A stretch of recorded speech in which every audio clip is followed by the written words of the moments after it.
एक दफा का जिक्र है। एक ही खानदान था, शौहर, बीवी और एक प्यारा सा बेटा। किराए के मकान में रहते थे। दिन बड़ी मुश्किल से गुजारा करते थे। अरे, ये तो पेट्रोल की खुशबू है। हाँ, लेकिन यहाँ पेट्रोल कैसे? दोनों हैरान, परेशान, कहीं उनके घर में खजाना तो नहीं छुपा हुआ।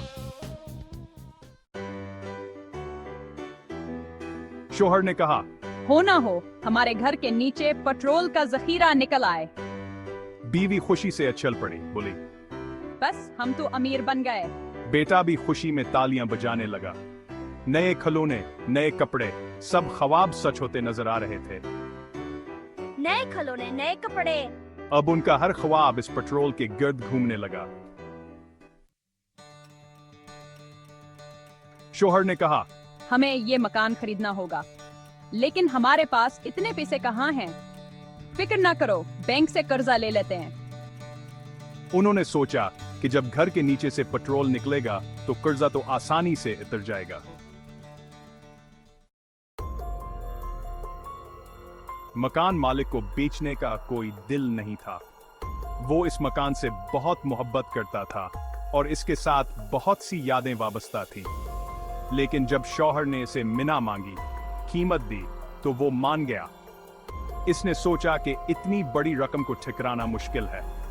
ठाकस, ये सौदा मंजूर है। ये एक नया आगाज हो सकता है। शौहर ने इसे पेट्रोल वाली बात नहीं बताई। उसने सोचा कि ये बात बताने से सौदा खराब हो सकता है। सोचा कि चुप ही रहना बेहतर है। कभी कभी खामोशी ही बेहतरीन हुकमत अमली होती है।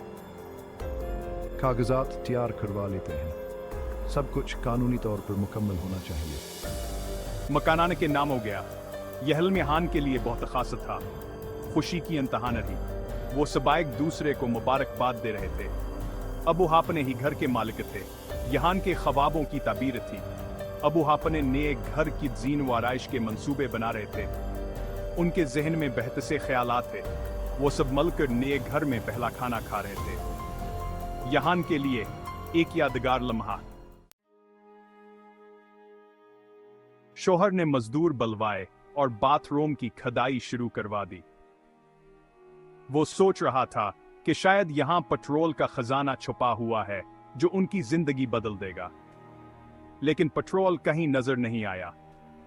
हर जगह खुदाई करने के बावजूद उन्हें कुछ भी नहीं मिला। भाई, ये क्या कर रहे हो? क्या तुम्हें वाकई लगता है कि यहां पेट्रोल मिलेगा? पता है, पास वाले पेट्रोल पंप से पाइप लीक हो रहा है और इस वजह से यहां पेट्रोल की बो आ रही है। ये सब कुछ एक गलत फहमी थी। शौहर और बीवी के पांव तले जमीन निकल गई। उनकी उम्मीदें और ख्वाब एक लम्हे में बिखर गए। सारा ख्वाब चुकनाचूर हो गया। वो सोच रहे थे कि उनकी मेहनत और पैसा सब जाया हो गया। ये क्या हो गया? हमने इतनी मेहनत की और कुछ भी हासिल नहीं हुआ। हमने तो सब कुछ गिनवा दिया। अब हमें दोबारा से शुरू करना होगा, लेकिन इस बार ज्यादा समझदारी से। कर्जा की किस्तें देने के लिए उन्होंने मकान बेचने की कोशिश की। उनके पास और कोई रास्ता नहीं बचा था। हर दिन उनके लिए एक नई मुश्किल लेकर आता था। अब उनके पास न मकान रहा, न पैसे। उनकी तमाम उम्मीदें टूट चुकी थीं और वो बेयार और मददगार हो गए थे। कोई भी हमारे मकान को खरीदने को तैयार नहीं है। हमने हर मुमकिन कोशिश की, लेकिन सब बेसोध रहा। लेकिन पेट्रोल वाली अफवाह फैल चुकी थी और कोई भी उनसे मकान खरीदने को तैयार न था। ये अफवाह उनके लिए एक बड़ी मुसीबत बन गई थी। अब हम क्या करेंगे?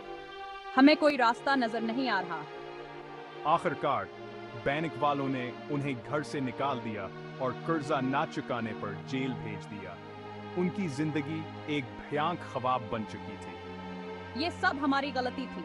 हमने हालात को सही तरह से नहीं संभाला। ये जेल में बैठे वो अपने फैसलों पर पछता रहे थे।